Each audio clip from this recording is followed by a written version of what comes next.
should go home to ensure that the UK is culturally coherent. On a point of order, Mr. Speaker, I believe the Prime Minister has inadvertently misled the House. Now this is interesting because after Kamikaze bad enough, had clearly misread the room in PMQs and made an absolute clown of herself again.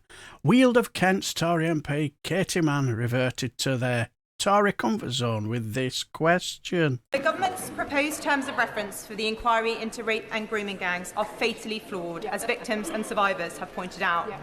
They won't address the role that race and religion played in motivating these crimes. They won't lead to prosecutions for those involved in the cover-up. And they won't even investigate all cases, only a select few.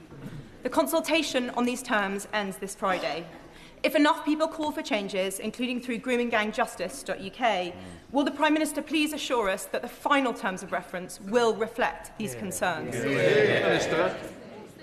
Baroness Longfield is now beginning the work of the inquiry, with victims and survivors at the heart of the process.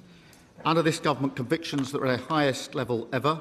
We're introducing mandatory reporting on child sexual abuse and putting a legal duty on police to collect ethnicity data. But forgive me if I don't take suggestions from the honourable member who said people legally and settled here should go home to ensure that the UK is culturally coherent. That is a grotesque way to talk about our friends and neighbours, and I rather suspect that her next question will come from her sitting up there. Now, clearly that answer really irked her, didn't it? But yes, back to their comfort zone, attacking Muslims, because it's nothing to do with protecting women and children, is it? Because they would have implemented the 20 recommendations of the J report while they were in power, you know, for 14 years, wouldn't they?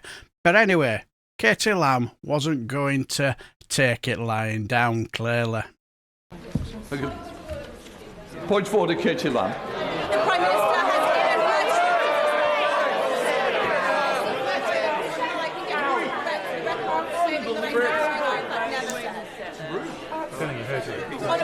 On a point of order, Mr. Speaker, I believe the Prime Minister has inadvertently misled the House. I seek your guidance on how to get him to correct the record for claiming I said something I, in fact, did not. We can't continue the debate. What I can say is, quite rightly, you've put your view down, but I'm not responsible for the Prime Minister's answers. If inadvertently it wasn't right, it is up to the individual to correct it. Now, I don't know why she's kicking up a stink here, because in an interview in October 2025, she said, and I quote, "There are also a large number of people in this country who came here legally, but in effect shouldn't have been able to do so. It's not the fault of the individuals who came here. They just shouldn't have been able to do so. They will also need to go home. What that will leave is a mostly but not entirely culturally coherent group of people." So I don't know why she's asking the Prime Minister to correct the record. All he did was basically just hold up a mirror, and she just, let's be honest, she didn't like what she saw, did she? But anyway, whatever, you racist piece of shit.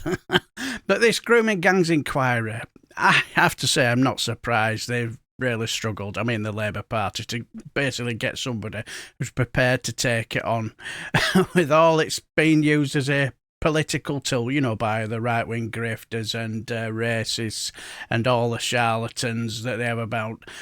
Who would want to put their head above the parapet and take that on as a lawyer? I know I wouldn't.